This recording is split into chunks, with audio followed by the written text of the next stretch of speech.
Oh, I think we're live.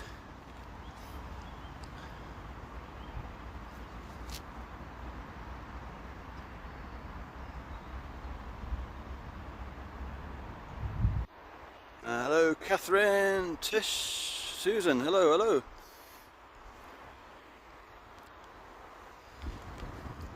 Welcome to Bristol. Hope you can see and hear everything okay, by the way.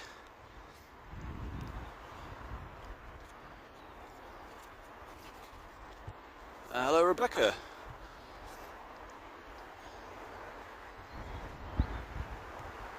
And Satyam, hello. And Catherine, hello, hello.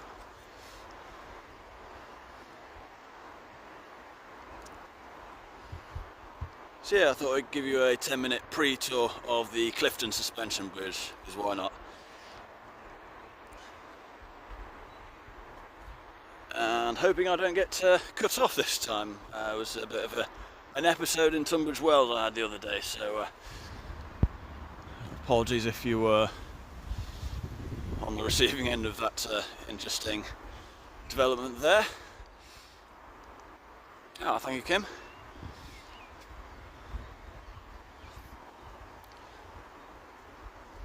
Yeah, it seems like there are some significant signal issues in Tunbridge Wells, at least I think that's what happened there. But it's showing a solid 3,870 kilobits per second as of right now, so I'm assuming the picture's stable. Let me know if that's the case or not.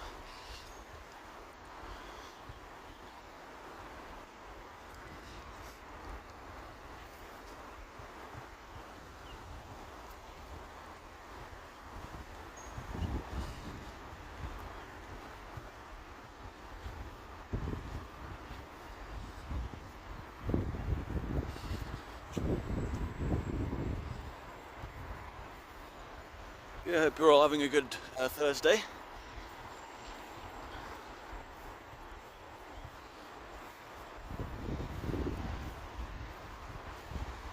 And as per usual, we'll start the tour, in this case at 7 o'clock UK time, so just about 6 or 7 minutes away or such.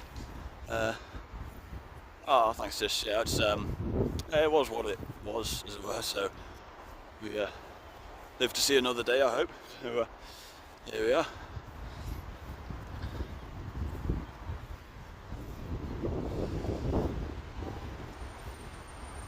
Yeah, Tunbridge Wells was a bit of a shame about the issues there.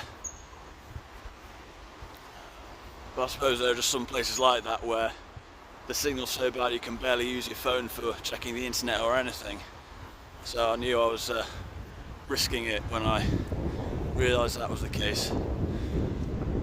But you know, live by the sword and all that. Oh, thanks so notice.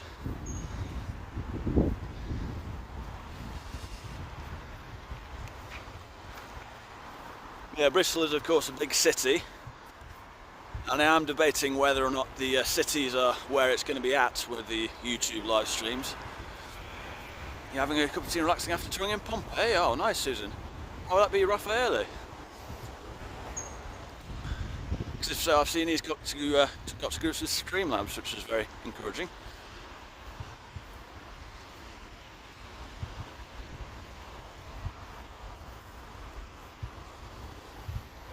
Hello, Delia Iglesias. Hello. All the way in Buenos Aires.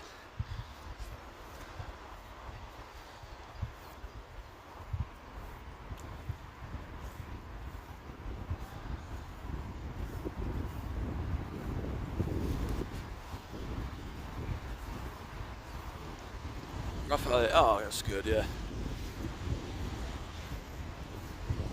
Yeah, he did a very good job in Naples the other day, I saw.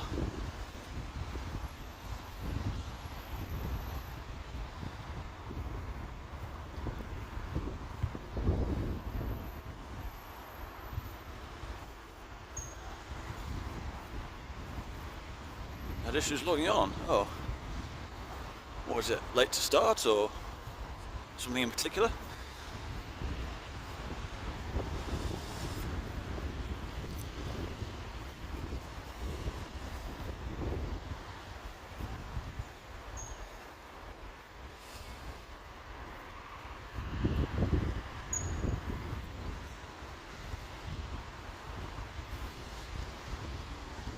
for anyone wondering, we'll start the tour in about 5 minutes. Just having a look at Clifton Suspension Bridge in the meantime.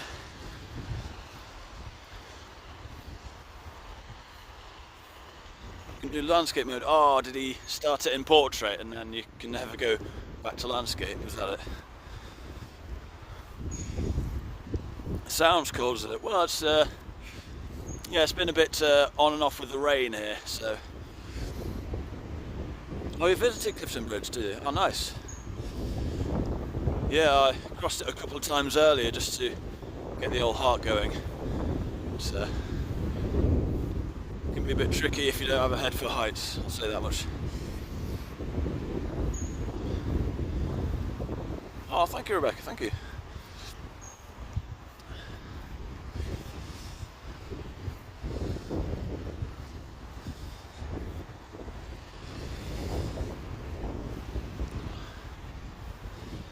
Yeah, it's been mostly a pleasant day. I was in Somerset earlier doing some filming for YouTube. I was in Portishead, then Clevedon, then Nailsea.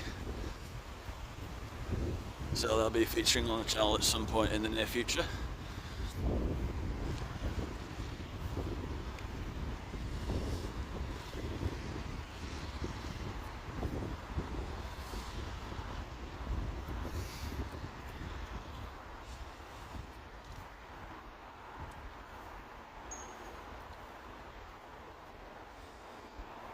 Yeah, I mean, I hope other than the just with logging on, things have been okay with the streams.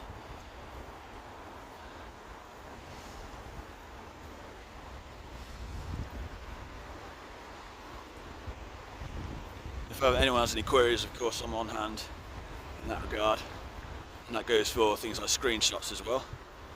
Oh, thank you, Cynthia. Thank you.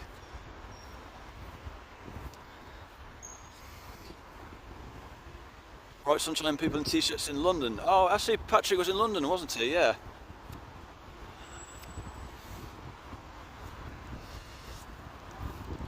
Did he meet up with the London guides?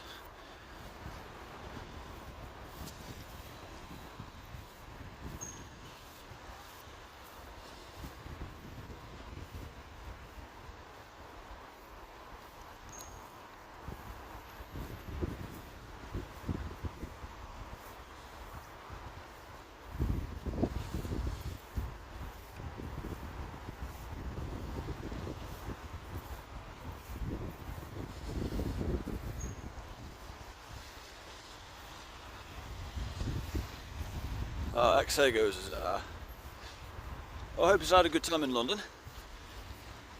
He, yeah, he's very well travelled, is Patrick, I noticed.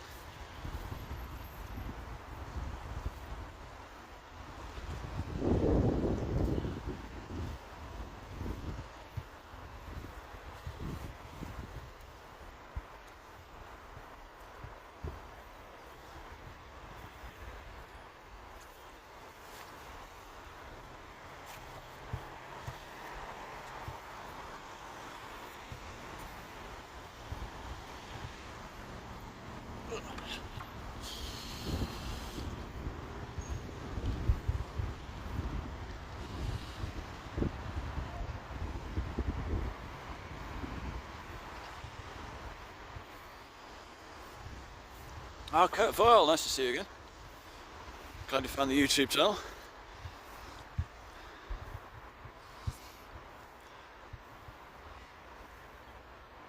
You might be with Tegos near the Royal Albert Hall, okay.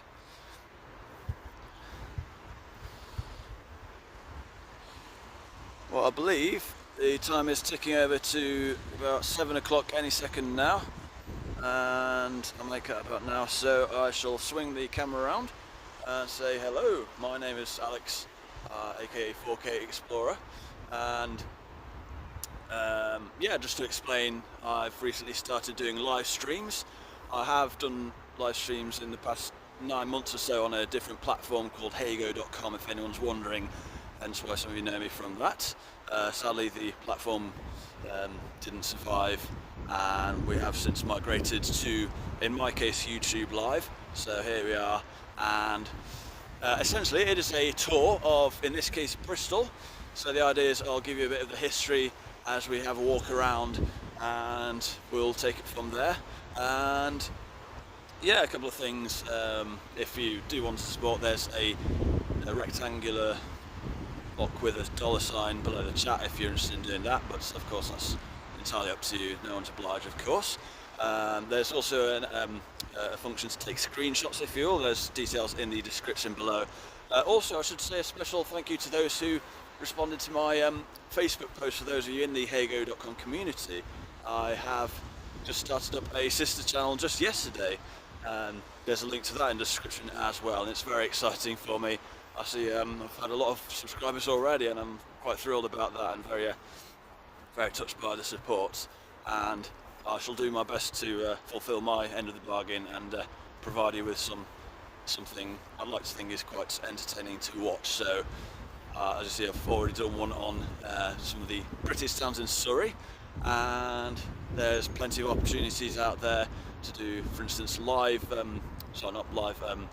vlogs where I do little challenges, like I could do something with London buses, for instance.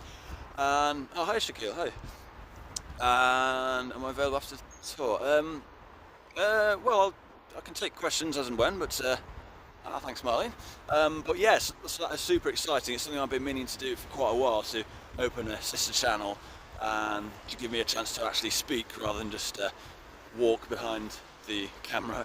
And so yeah, lots of opportunities there. But as for now, we are in Bristol, so I should swing the camera back around and show you this magnificent bridge. Of course, a lot of you all know this is the Clifton Suspension Bridge. It was designed by none other than Isambard Kingdom Brunel himself. It came about as part of a competition in the 1820s to design a bridge to span the Avon Gorge, and Brunel was in the area following. He was recuperating from an accident in the Thames Tunnel, which I'll explain in a bit as well. But the design came to be in 1830, and work began in 1836. And thanks, Shaquille. Yeah, excited about the new channel, by the way. So work began in 1836. It got stalled in 1843 due to lack of funds, I gather, and then Brunel got a bit sidetracked, you could say, mainly perhaps by his other project, the Great Western Railway. And in 1859, Brunel completed the Royal Albert Bridge, spanning the River Tamar between Devon and Cornwall. That was the same year that Brunel died, sadly, which meant that the bridge was still unfinished at the time. But thankfully, in 1862, work was restarted, and with a revised design by William Henry Barlow and Sir John Hawkshaw, and it was completed finally in 1864. The sad part being, of course, that Brunel never got to live to see his completed work, although some say his ghost haunts the other side of the bridge. So the other side being a village called Lee Woods, quite a nondescript village really, and it's quite puzzling as to why it came to be this bridging point, but nevertheless Lee Woods is what awaits you at the other end if you've got a head for heights and you want to cross the bridge there, and you might even run into Brunel's ghost, so there's that to think about as well. It is a toll bridge if you've got a vehicle of some sort. It's £1. Of course you can cross for free if you're a pedestrian, and I can have a look at a little sneak peek at what lies beneath the bridge, if you don't mind the vertigo aspect. Oh god, yeah, that's sad. And oh, she survived it too. Oh wow. But yeah, I'll just I haven't planned a suitable spot to look down here, but maybe you can get the idea. Oh no, wait, there's a spot up this way. Bear with me. And that's why you always wear 3 petticoats, exactly, Tish. So yeah, so you can see We're in quite a scenic part of the world here, this being the Avon Gorge, and there's even a bench around here. You can have a very scenic picnic on if no one else is using it. And so here's what lies beneath. Oh, Shaquille, well, I don't know, I mean, my accent's Lincolnshire, it's, I can't really speak to that, but I do have a new microphone since before. It's a Lavalier mic, so yeah, some sprawling views of the River Avon below.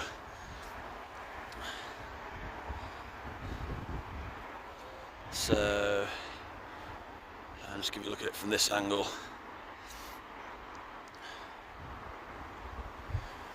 View of the Mendip Hills, indeed, Kurt. I'll just try this zoom function.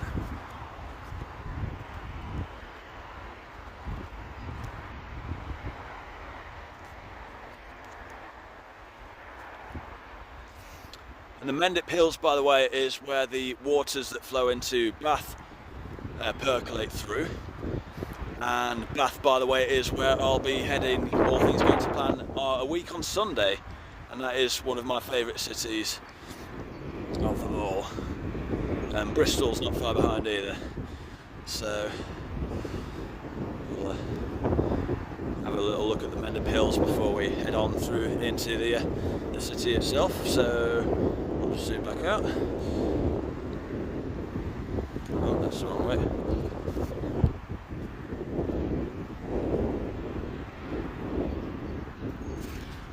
So where were we? So we are just heading into, well, the suburb of Clifton, from which the name Clifton Bridge comes from.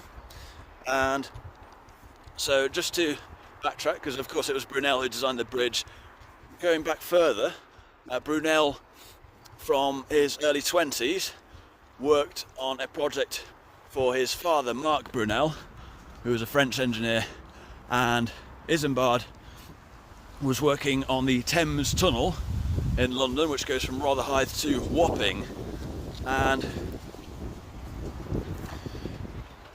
there was an incident in which there's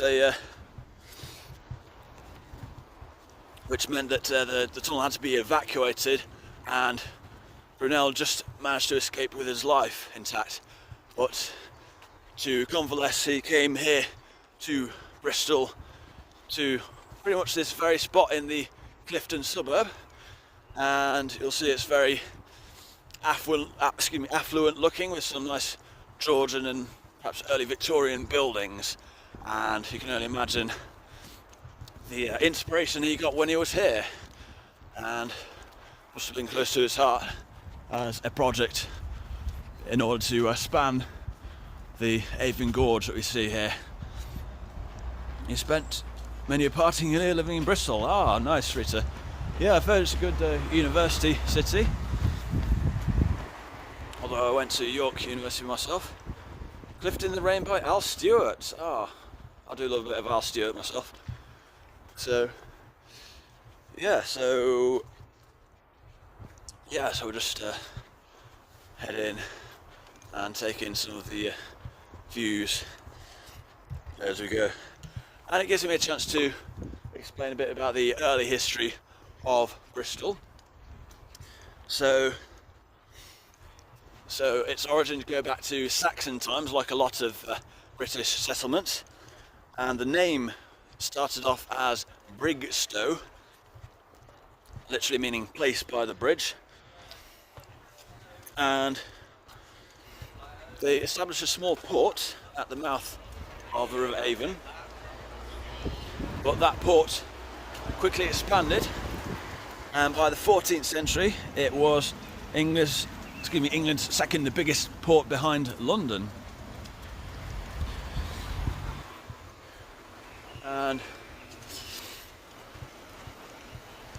And due to its geography, French wine back there were some new trade routes established in Spain, Portugal, North Africa, and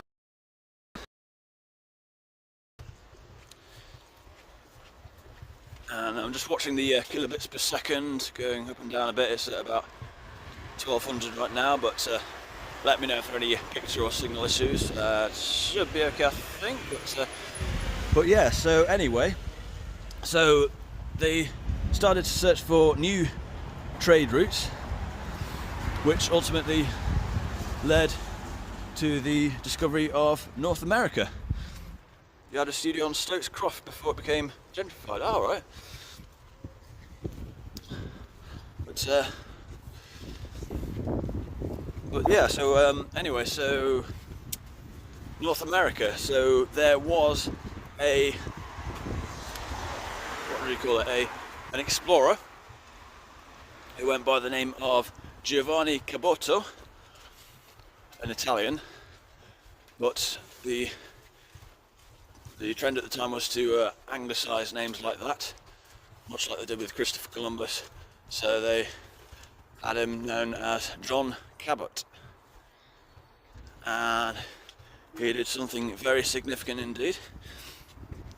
So in 1497, during the reign of Henry VII, John Cabot crossed the Atlantic from Bristol to North America on his ship called the Matthew, and in doing so he became the first European to land on mainland North America. Well, I say the first, some say that the Vikings may have got there beforehand, but as far as documented explorers, you can say he was the first.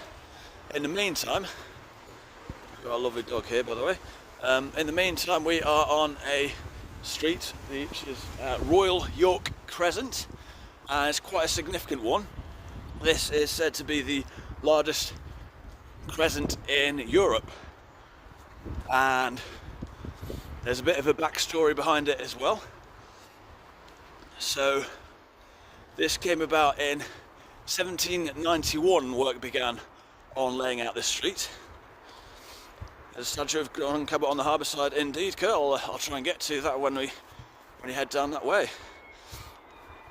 And so, yeah, so work began in 1791. Bear in mind that came after the Royal Crescent in Bath, and in turn after the Crescent in Buxton, which some of you may have known about. I posted a video of Buxton recently. We'll get that rubbish out of the shot there. But yeah, so again, money issues came to the forefront and work stalled in 1793. And so then the government stepped in and bought some land here, and the plan was, oh thank you Anne, thank you. And the plan was to repurpose the buildings as barracks buildings, but the locals intervened and they said no, we'll fund the money, and so they did. And by 1820 the street was finally finished. And as an aside, here's a nice post box with the Edwardian insignia. So you can see Edward the 7th there in that fancy writing. Always something to look out for when you see these post boxes. Shows you which was the monarch at the time, from as early as Queen Victoria up to, well, in theory, King Charles III. I've seen this, I saw a little image of CR3 earlier today, so that's it'll be interesting to see that on some of the newer post boxes. So if anyone's having any coronation plans, let me know. If, as far as this street goes, they're having a little coronation lunch. So, thank you Rita, if I didn't say, by the way. But yeah, of course Charles does have big shoes to fill, but thank you Marlon, thank you. But yeah, we wish him the best. And I'm just trying to manoeuvre it so the scaffolding isn't in the way, but you can get the idea of this sprawling crescent, longest in Europe as they claim, and Eugenia de Montijo, wife of Napoleon III, attended boarding school for girls here in order to learn English. That's right, Kurt. Yeah, I saw a plaque about that earlier. So indeed, that was 1836 if I'm not mistaken. And yeah, I'd like to see a bit of positivity about Charles III. I know he's no one's perfect and all that, but let's hope he does Britain proud. And these flats look expensive. Well, Marlene, I was browsing earlier, and there was one going for about 185,000. However, that may have just been a bed sit, and it may have been specifically for over 55s. But very grand, and not a bad place to start your day in. To come out to this street with the Mendip Hills to your to yonder. Of course, I could be wrong about the price. You can always check that on rightmove.co.uk. So Royal York Crescent in Bristol. Yeah, who knows? Maybe I'll move here one day. But yeah, a full house worth over $1 million. I don't doubt that. But some of them may have been split up into flats. And if I think that buzzer there into the case, or I'll try and look into the windows there. But yeah, not every day you see a street like this. So one of the perks of coming to Bristol, and I think I might have to take these stairs down in case I get stuck. Bye-bye. And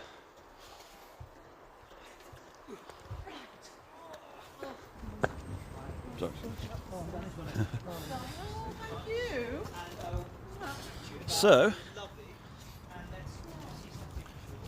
as we're heading into more of this Clifton suburb of Bristol, we can talk some more about John Cabot, the man who was allegedly the first European to discover North America, or at least touch down in North America, that is.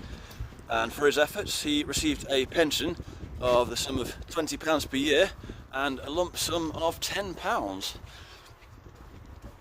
So look at him. But yeah, so there's a period of over 300 years where Bristol had a virtual monopoly on trade with America, hence why Bristol was always historically one of the biggest ports in England. And fishermen from Bristol settled in Newfoundland due to the fish there. And there were some other activities like gun smuggling. Oh yeah, of course, Marley. Yeah, I didn't mean discovered in that sense, but yeah.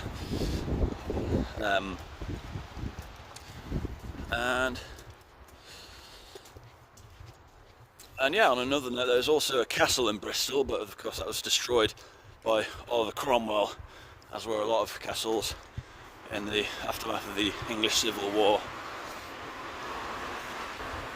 We were in Newfoundland a few months ago. My parents lived there once for a few years. Oh, okay. I've never been myself. So, yeah. And now we're on a street called Regent Street.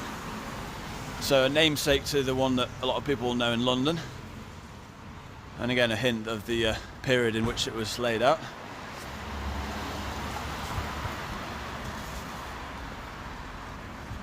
And I'll just use the zebra crossing here, and then we can something else that Bristol is renowned for better or for worse, and that is of course piracy. So Bristol was a hotspot for piracy during what they refer to as the golden age of piracy, which is in part due to the the shape of it, the shape of the coast. It's got many small coves that are ideal for smuggling. Oh, the population of Bristol. I forgot to check beforehand. I think it's about 200,000 or 300,000. It is, by the way, the biggest city in the southwest. I know that much. Yeah, I think it's about up in the top 10 in terms of population. But yeah, it's a big city for sure. Ah, nice emotes, Tisha's fun there. Yeah, so pirates, and of course there's a very famous pirate that hails from Bristol, and that is of course none other than Blackbeard himself, a.k.a. Edward Teach, or some records have him down as Edward Thatch, but we'll go with Teach. So Edward was born in the late 17th century in Bristol, and he started out life as a sailor, and then he became a privateer, which is a concept that's frequently brought up when it comes to piracy. So a privateer is like the legal equivalent of a pirate. So the way it works is that during times of war between, say, England and Spain, for instance, a privateer would receive what was called a letter of marque, spelt M-A-R-Q-U-E, from the monarch, and this would permit them to carry out acts of piracy, provided that it was targeted at ships of the state at which they were in war with. And that was the case with Spain at the time, as there's the War of Spanish Succession on in the early 18th century. But of course the Treaty of Utrecht ushered in the end of that period, which meant that Blackbeard, Edward Teach, was no longer able to work as a privateer. However, he had already had a sort of a taste for the high seas, the swashbuckling lifestyle, as it were, and without sort of reading his motivations, he turned to piracy in itself, and he had a career as a pirate of about 2 years. And in the beginning, there was a French slave ship which he captured. It was called La Concorde, and he captured it and renamed it Queen Anne's Revenge. Bearing in mind this was in about 1716, a couple of years after Queen Anne had died. So presumably the name Queen Anne's Revenge was a nod to the fact that he was anti-Hanoverian. So George I succeeded Queen Anne. George was he was a German, and he apparently didn't speak a word of English, although how that plays into it I'm not sure. But either way, yeah, it looks like Edward Teach had a thing for knowledge, an affection for Queen Anne rather than the Georgians, and they treated the privateers so horrible that it birthed free reign piracy. Yeah, I can imagine there was some mistreatment going on. So eventually Edward Teach, he gained a reputation, and that reputation became so fierce that some ships surrendered without a fight, so they say. And he also engaged in some interesting tactics, like setting his beard on fire just to scare people, or so they say anyway. And in 1718, Edward Teach, he moved his pirating to the American colonies, as they were at the time, and he started out at Charlestown, South Carolina, which you'll now know as Charleston, as in the Charleston dance, and then he progressed up the coast, and then eventually he got on the wrong end of the governor of Virginia, who ordered that Blackbeard be captured, and to do so they set him a bit of a trap, Queen Anne's Revenge was discovered in '96, was it? Oh, nice. Yeah, so they set him a bit of a trap. It was one of the oldest tricks in the book, really. So there's an Englishman, I believe, called Robert Maynard, who sprung this trap where he deliberately hid his crew below deck, and in order to appear weak, Blackbeard pounced, and then they gave him the old surprise, and he soon realised that he was the one outnumbered after all, and then Blackbeard perished on that battle on that very ship there. Lit fuses it was to under his hat, was it, to appear terrifying. Yeah, exactly. It was. How much of that is true? Of course, it's down to speculation, but he was quite the character. Not that I condone piracy, of course, but yeah, makes for interesting legends. And speaking of pirates, there was a portrayal of Silver from Robert Louis Stevenson's Treasure Island, from the movie made in 1950, and the man playing Long John Silver was Robert Newton, who was from this part of the country, the West Country, so he thought to legitimise the role, he would give Long John Silver a sort of a homegrown accent, shiver me timbers, arr matey, and that sort of thing. And since then, the accent of Bristol and the surrounding West Country area has typically been associated with pirates. A lot of privateers in Nova Scotia there. Oh, okay. And there's an old joke about that as well, because there is, every year there's a Speak Like a Pirate Day. I'm not sure which particular day it is, but hypothetically, just say if today were Speak Like a Pirate Day, you could say greetings and happy Speak Like a Pirate Day to everyone, or as we call it in Bristol, Thursday.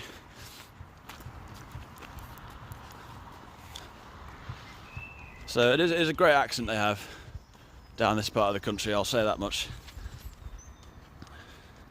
Oh, September the 19th, well, let's Speak Like a Pirate Day. I'll have to put that on the calendar then. Because I wonder if there are any associated activities on that, or is it just literally speaking like a pirate and that's it?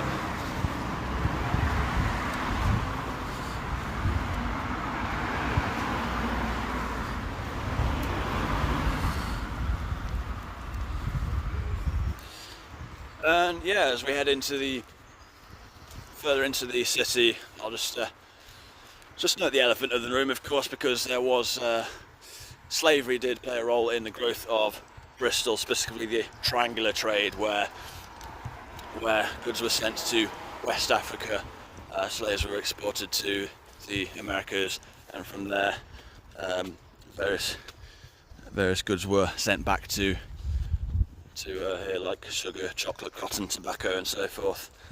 It was an unfortunate episode in history. But it is worth pointing out that some of William Wilberforce, some of his early support came from members of Parliament for Bristol and other ports, from people who had seen firsthand what the industry was actually all about. So just something to bear in mind.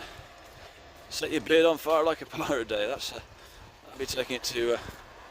That'd be a dedication to go that far. But yeah, so not sort of to downplay that at all. There are other exports from Bristol.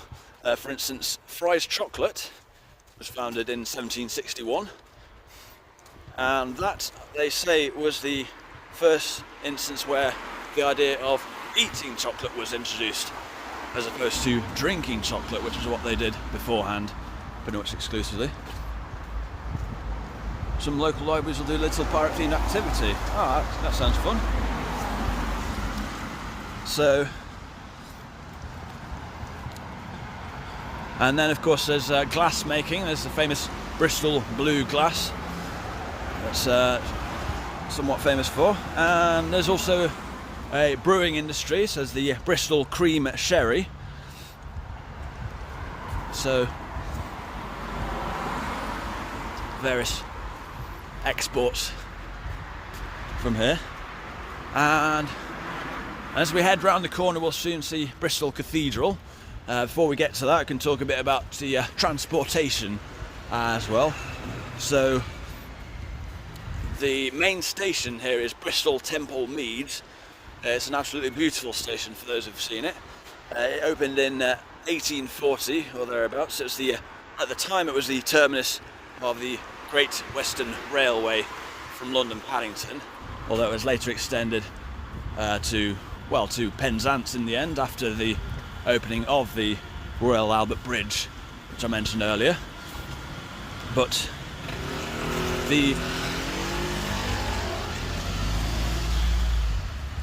and yes, Kurt, the Admiral Benbow is based on the Llandoger Trow, which I will point out when we get to that stage. And it is a great building and a great book, of course, as well. And so in 1841, the first journey between Paddington and Bristol was made, and it took about 4 hours, which was a big step up from the previous method of transport, which was of course the stagecoach, which should take maybe a couple of days with maybe a stop in Reading or somewhere like that. I think your grandma drank Bristol cream sherry. Ah, lovely little tipple. And and of course there's more transportation that came out of Bristol also as a result of Isambard Kingdom Brunel, namely the SS Great Britain, which was a steamship which travelled from Bristol to New York City. It crossed the Atlantic in 1845, taking just 14 days. Oh, thanks, Erin. Thank you.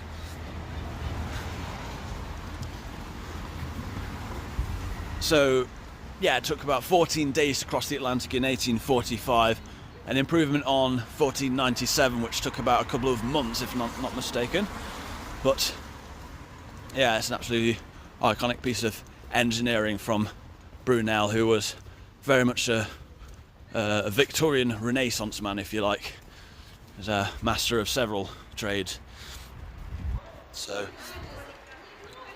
it has that going for it. And also on the transport side of things, the Concorde, of course, was made, well, it was a joint UK and French venture, and English Concordes were built in Bristol.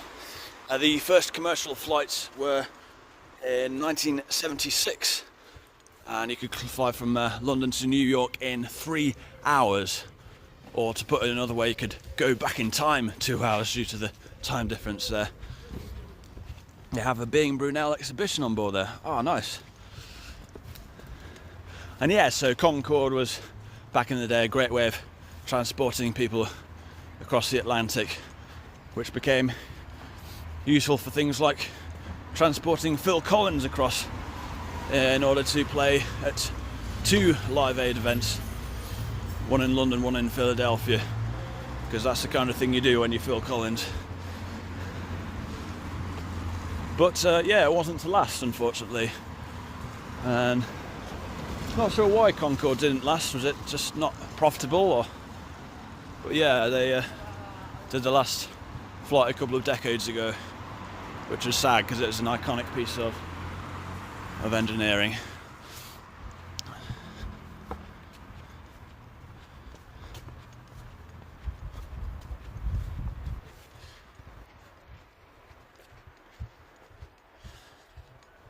And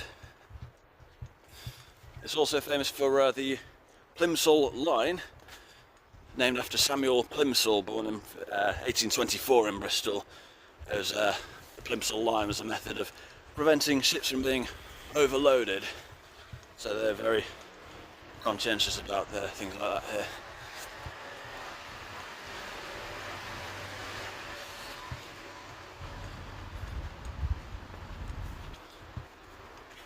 And also just to bear in mind that Bristol was heavily bombed during the Blitz in the Second World War, which is very sad of course, which is why some of the architecture, some of it's quite modern, like you can see the Radisson blue at the back of the shot there.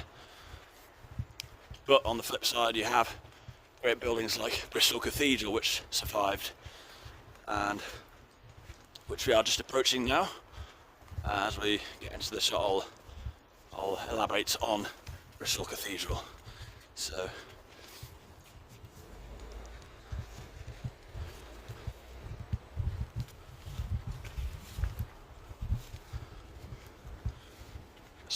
this was initially not a cathedral, but it was it was an abbey. So it was St Augustine's Abbey originally.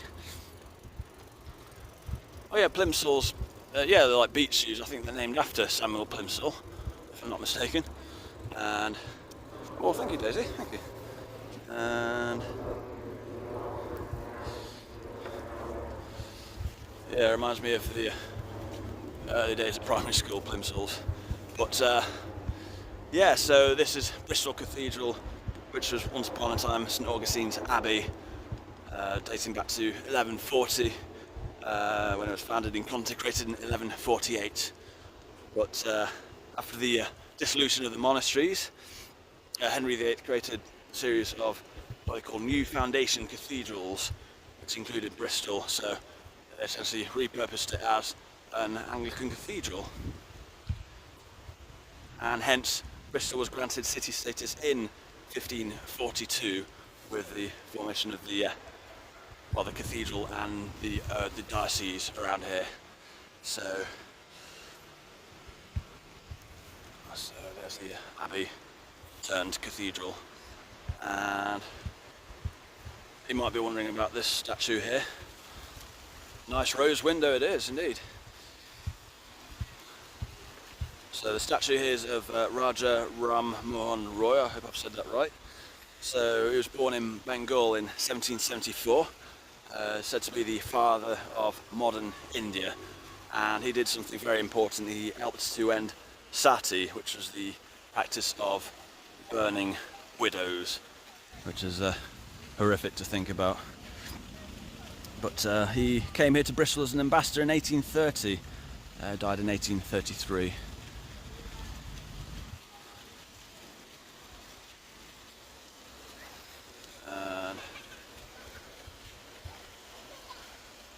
Doubles as Westminster Abbey for the coronation of Anne Boleyn and Wolf Hall.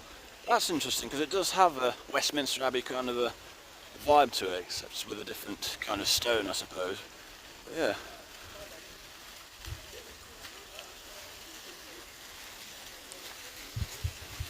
And I'll just bring around this way so we can do a little shot of the thumbnail to match what I was provided with on this tour. And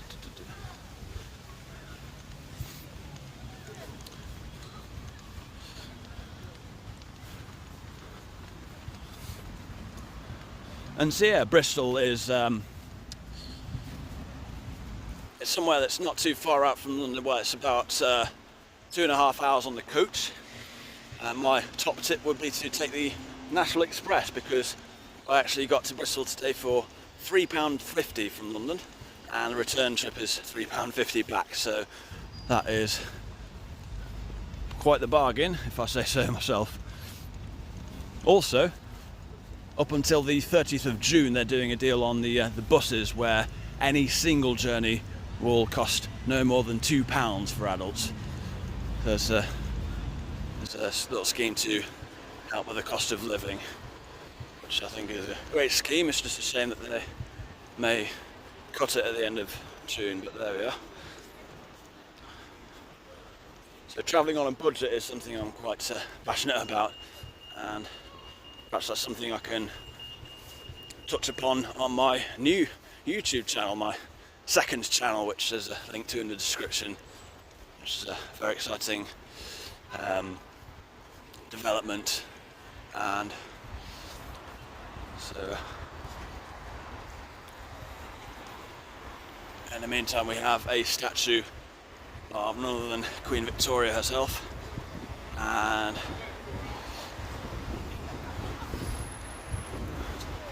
so just to recreate the thumbnail, although there is a Peugeot in the way there.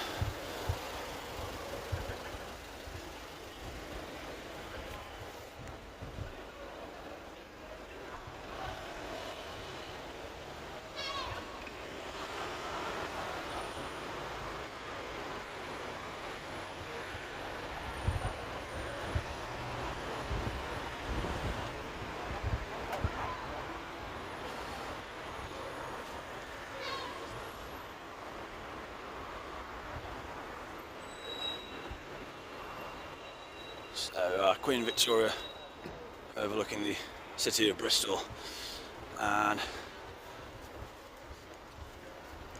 I've scheduled this as a tour for 1 hour, so which gives me some time to look at the floating harbour.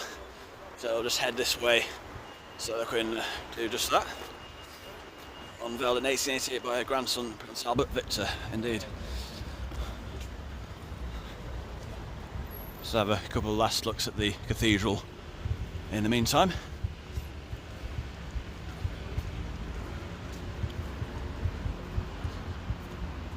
Oh, thank you, Deirdre.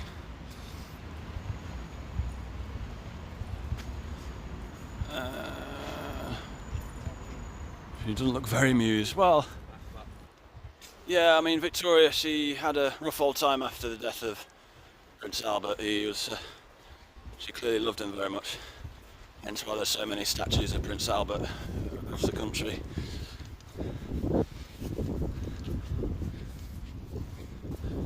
Are there any photos of her smiling? Well, maybe some paintings of her when in her youth. She was, I think she came to the throne at about age 18, so she looks quite strikingly different from the paintings that I've seen from the 1830s, I'll say that much. Yeah, it can't be easy being at the most famous person in the world at the time, I suppose. Or was she? I don't know, maybe.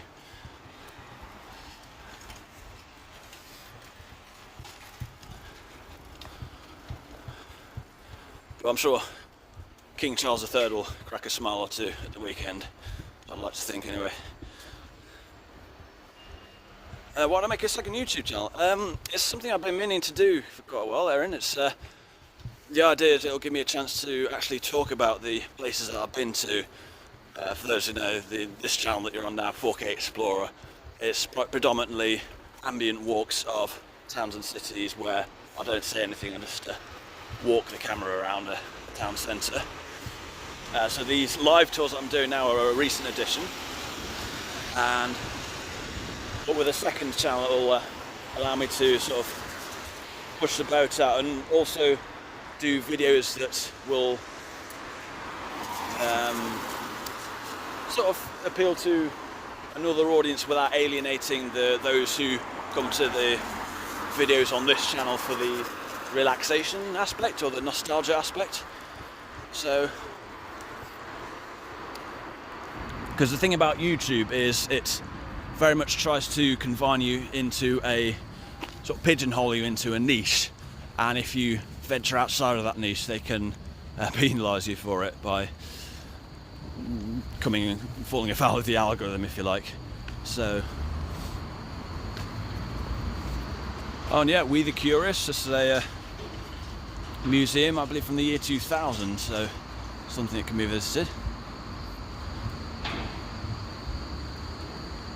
And yeah, it's always appealed to me the idea of doing little vlogs where I do little challenges, like there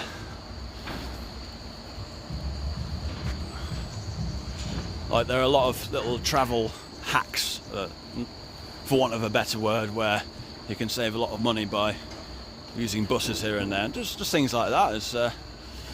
And there's something exciting about doing a little vlog where you can jump cut to a certain section, things that you can't do live, but you can span a wide sort of geography. Like, theoretically I could do a video of Land's End to John O'Groats. I know there'd be a ton of work involved, but that's the kind of thing that would really excite me if I could ever grow to that stage where that would be viable. My new channel is called Alex in Great Britain. There's a link on the description just below, so that's me. And yeah, so I've just uploaded one video so far, and I've already got more subscribers than I was expecting so far, and I was very touched by the response when I mentioned it on the heygo.com community Facebook page. So thank you everyone who's subscribed already, and like I say, I'll put content at the forefront, and of course once I get some free time I'll cook up some videos for you. And I must have missed that. I'm not sure. Alright, a video of Briz.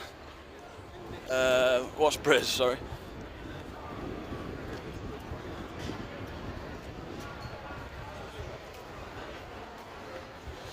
But I was out doing some videos earlier today. If anyone's interested, I was in Portishead, Clifton and Nailsea, and so a couple of them might feature in a video about prettiest towns in Somerset at some point. One of them won't. Nailsea wasn't the best looking, but yeah.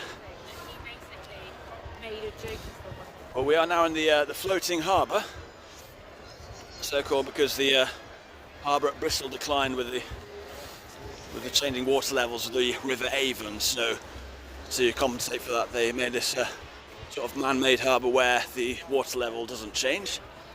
And in it, Bristol, sorry.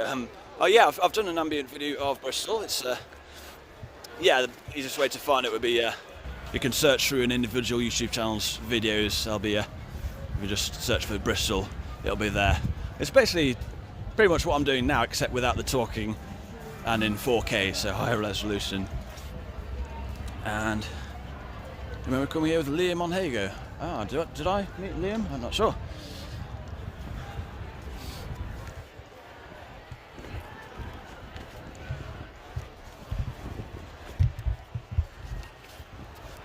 And so yeah, it was mentioned earlier, of course, John Cabot was the man who famously crossed the Atlantic in 1497 and reaching North America from this very harbour, so they say.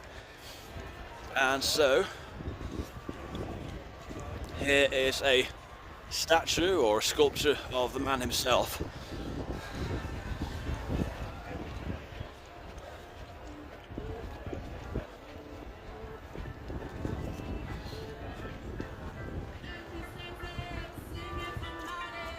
And there goes my ad revenue, but I've demonetised this anyway. But there goes John Cabot.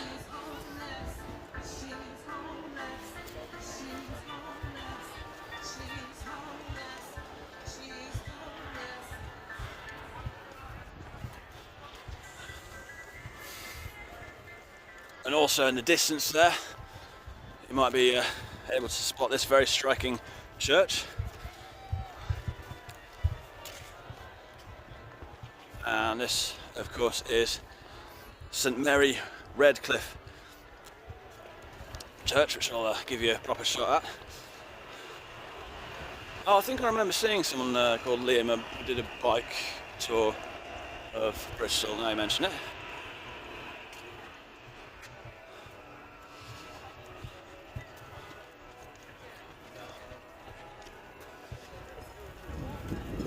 As you see, it's like a quite bike-friendly city. And right here, if you're wondering about any nice shots of the water with a church spire and some colourful buildings, this is kind of the place to be.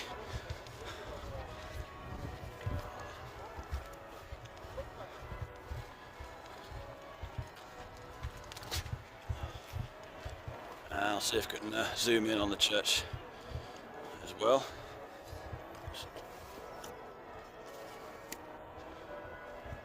There seems to be some sort of service on, maybe. So,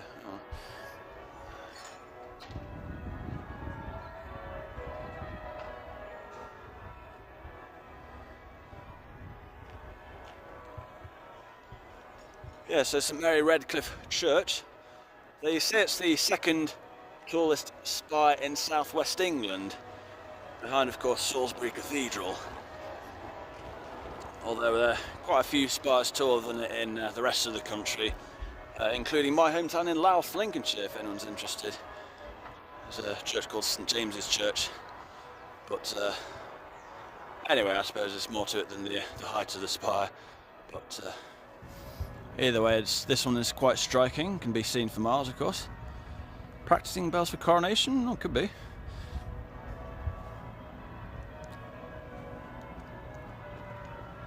There we go, get some nice reflection of the spire in the water there.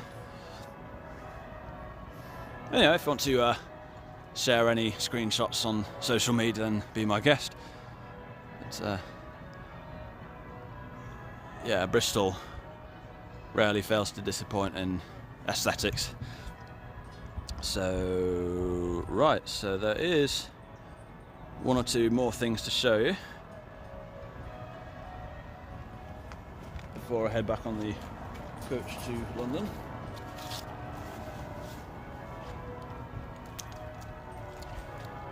And specifically there was a pub that was mentioned earlier, so why not end the tour at the pub, or at least outside the pub.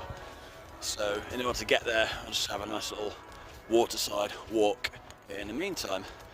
And also in the meantime, the next tour that I'll be doing live will be, of course, Bath, a week on Sunday, and that is super exciting because there's nowhere in the world like Bath.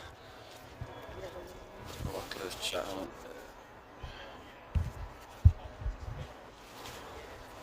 They have amazing race contests in the UK. I'm not sure on that front. And then, presuming all's going well with this stream in terms of the technical side of things, it seems to be from what you're telling me, then I might schedule in a couple more. So feel free to keep an eye out for those. For those of you who know me from the hago.com community, I'll perhaps add one or two to the calendar for the month of May at least. Almost went to midwifery school in Bath, ended up in Queen's Charlotte in London. Oh.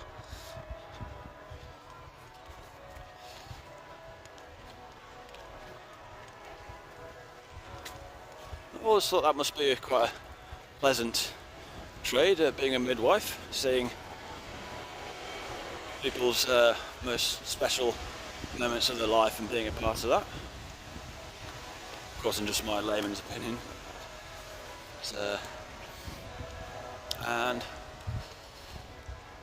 And then, yeah, and on the 4K side of things, there's plenty of walks in the pipeline. That's pretty much a non-stop process for me, so every Wednesday and every Saturday is my upload schedule for this channel. It is hard work, is it? Not always nice. Nah, of course, there's multiple sides to it, for sure. So, yeah, so I've got a few more 4K walks from my trip to North Wales. So some stunning towns I've yet to show you, like Llanrwst and Amlwch and other places that are a bit tricky to say. And Manolo Blahnik, famous shoe designer, lives in Bath Royal Crescent. Ah, see, I'll see if I can pinpoint exactly where on Royal Crescent.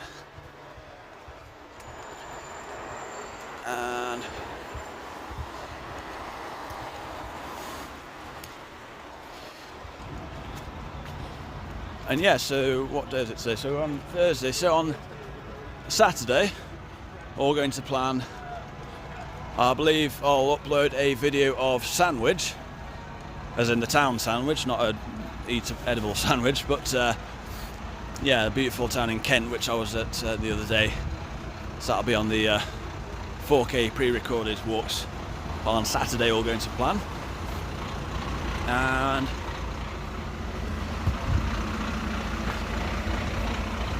And then it's just a case of getting one or two videos out on the new sister channel, which is an exciting prospect. And there's a nice shot of the spy from here. So.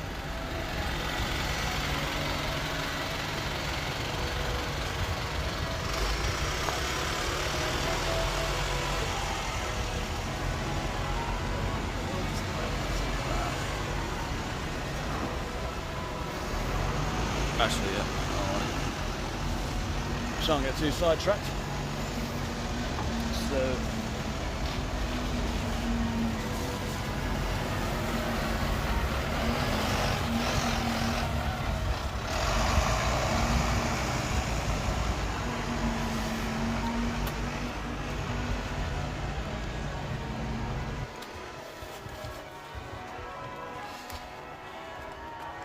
In fact, yeah, I was slightly apprehensive before the start of the stream because, of course, some of you may have seen I had a stream in Tunbridge Wells the other day, which didn't quite go according to plan. I think the conclusion to be drawn from that is that when it comes to the small or medium-sized towns, it is a bit of a risk when you're streaming on YouTube, particularly when you consider the frame rate is higher than on the a.k.a. platform. But yeah, it may mean that the focus might be more on the cities when it comes to YouTube streaming. For those of you who know me from a.k.a. Oh, thanks, Marlene. That's always good to know. And yeah, like I say, if any other guys need a hand, I'm always happy to help out in that regard as well.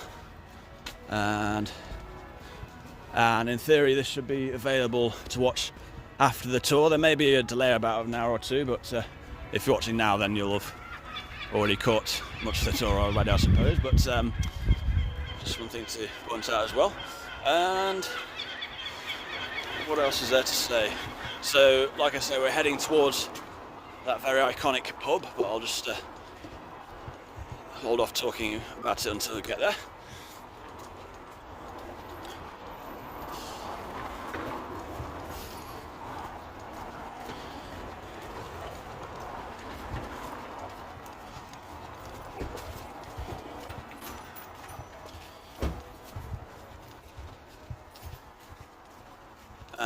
Bristol was actually somewhere I came last year and I did a ghost tour, as it is somewhat of a haunted city, and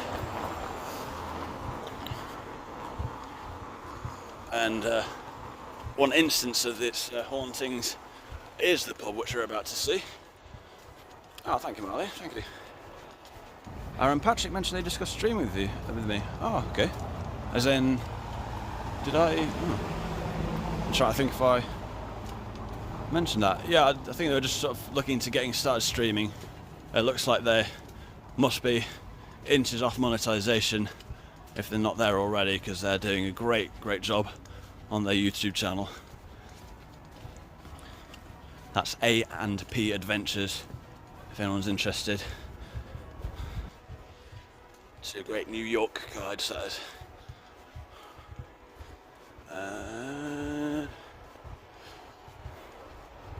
That's one more street, I think.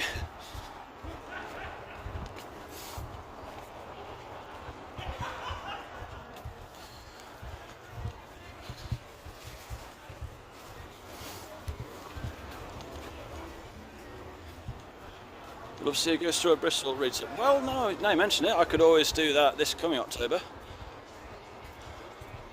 Right here on YouTube, in theory. Of course, that would be in the darkness. There's less of a ghost-like vibe with the sunlight still. But I'll just manoeuvre you to the pub that I've been teasing this whole time. So there is, on the left-hand side,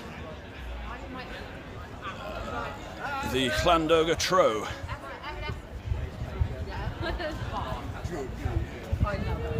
And yeah, light's just coming on. It's always a nice sight.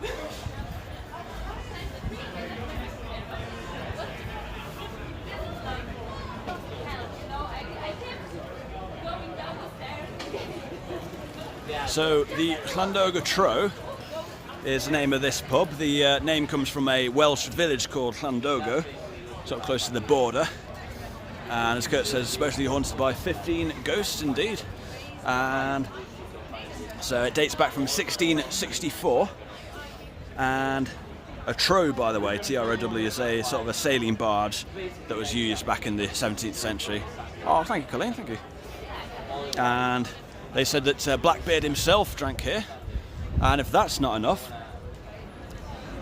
none other than Daniel Defoe, who I've sometimes mentioned, he drank here, and whilst here he met up with a man named Alexander Selkirk, who was a privateer who had become a castaway for 4 years or even more, and he became the inspiration for none other than Robinson Crusoe.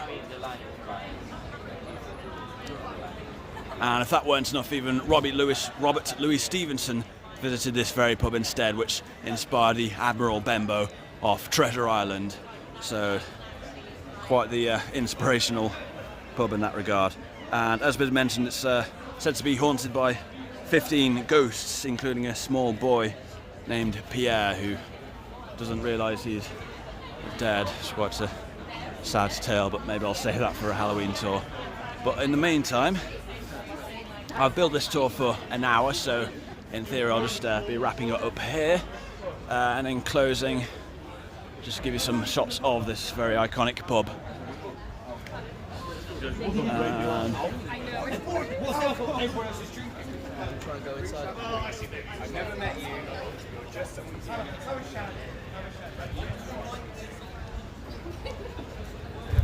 Excuse me. Can we see the sign up close? Yep. You mean if you're referring to this one here?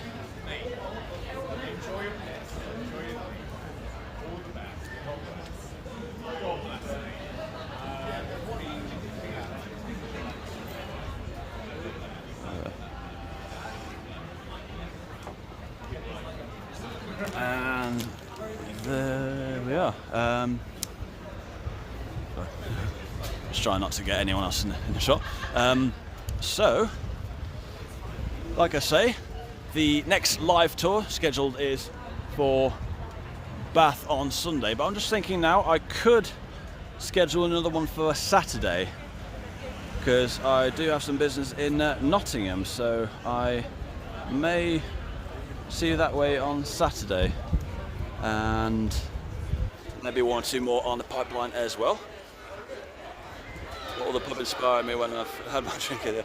Who knows, maybe I'll write a Treasure Island type book myself.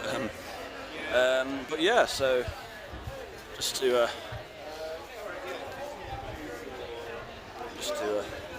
swing the camera around, I should say thank you very much for joining me on this live tour of Bristol.